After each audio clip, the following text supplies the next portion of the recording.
நம்ம வீடு நமக்கு தெரியும். நம்ம சிமெண்ட் SRM PR சிமெண்ட். இது நம்ம சிமெண்ட். மத்திய அரசு தென் மாநிலங்களுக்கு வழங்கும் நிதியில் பாரபட்சம் காட்டப்படுவதாகவும் அநீதி இழைப்பதாகவும் கர்நாடகம், கேரளம், தமிழ்நாடு உள்ளிட்ட மாநிலங்கள் குற்றம் சாட்டுகின்றன.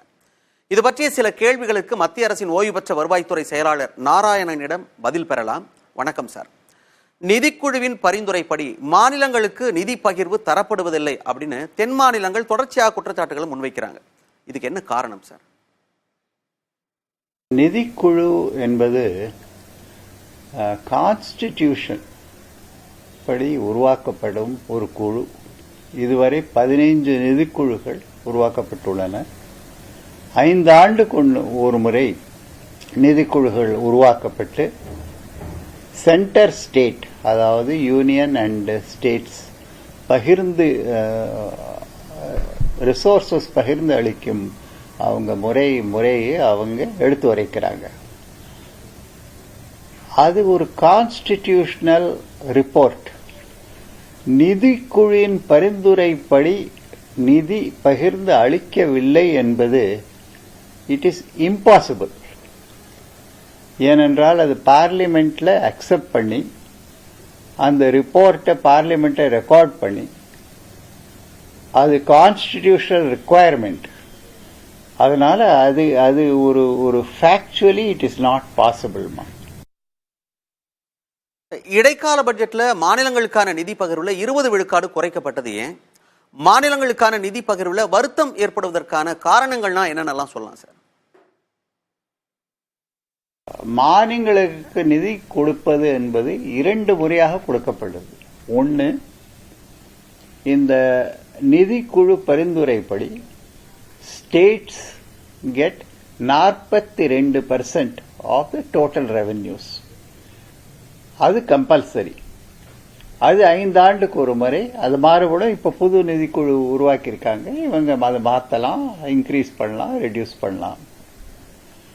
இதை தவிர ஒவ்வொரு ஆண்டும் டாக்ஸ் ரெவென்யூஸ் ஒரு ஷேர் வருது. ஜிஎஸ்டி டாக்ஸ் ரெவென்யூஸ் வருது, இன்கம் டாக்ஸ் மற்ற டாக்ஸ் ரெவென்யூஸ் வருது. ஜிஎஸ்டி ரெவென்யூஸ் வரும் பொழுது அது ஜிஎஸ்டி கவுன்சில் முடிவு பண்ணி அது வருது. எல்லா மாநிலங்களும் சேர்ந்து அது வருது. இது 2ஐயும் தவிர அட்ஹாக் கிராண்ட்ஸ் அப்படிங்கிறது வருது. அதாவது மாநிலங்களுக்கு வருத்தம் இருந்தால் அது இந்த அட்ஹாக் கிராண்ட்ஸ் மற்ற மற்ற இந்த செஸ் மற்ற டியூட்டிஸ் அதை பொறுத்த வரையிலும் அவங்களுக்கு வருத்தம் இருக்கலாமே தவிர இந்த கான்ஸ்டிடியூஷனல் கிராண்ட் பொறுத்தவரை வருத்தம் இருக்க வாய்ப்பு கிடையாது. இந்த special purpose grant, disaster relief grant, special purpose grants, இந்த கிராண்ட்ஸ்ல அவங்கள மாநிலங்களுக்கு வருத்தம் இருக்க வாய்ப்பு இருக்கிறது. அதற்காகத்தான் போராடுகிறார்கள்.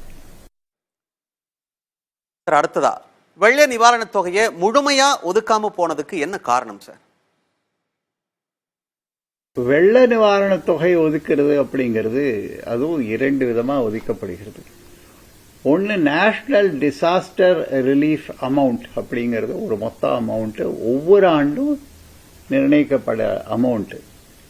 அது ஒரு சென்ட்ரல் குழு வந்து அதை ஆராய்ந்து ஒவ்வொரு ஸ்டேட்டுக்கு என்ன பகிர்ந்து கொள்ள வேண்டும் என்பதோ அது திருப்பி கொடுக்கறாங்க.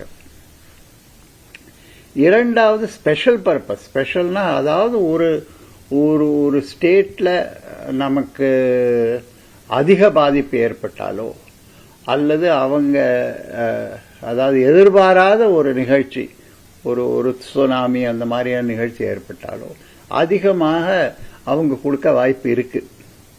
ஸ்டேட் கவர்மெண்டினுடைய டிமாண்ட் என்னன்னா அந்த அளவு இந்த முறை கொடுக்கப்படவில்லை அப்படிங்கிறது தான் அது டிமாண்டு. அந்த டிமாண்ட் ஸ்டேட் கவர்மெண்ட் எம்பிஸ் அடிக்கடி பார்லிமெண்ட்ல ரேஸ் பண்ணிட்டு இருக்காங்க.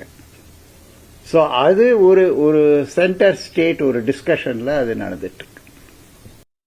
நேரம் ஒதுக்கி எங்களுக்காக பல்வேறு தகவல்களை சொன்னமைக்கு நன்றி சார். நம்ம வீடு நமக்கு தெரியும். நம்ம சிமெண்ட் SRM PR சிமெண்ட். இது நம்ம சிமெண்ட்.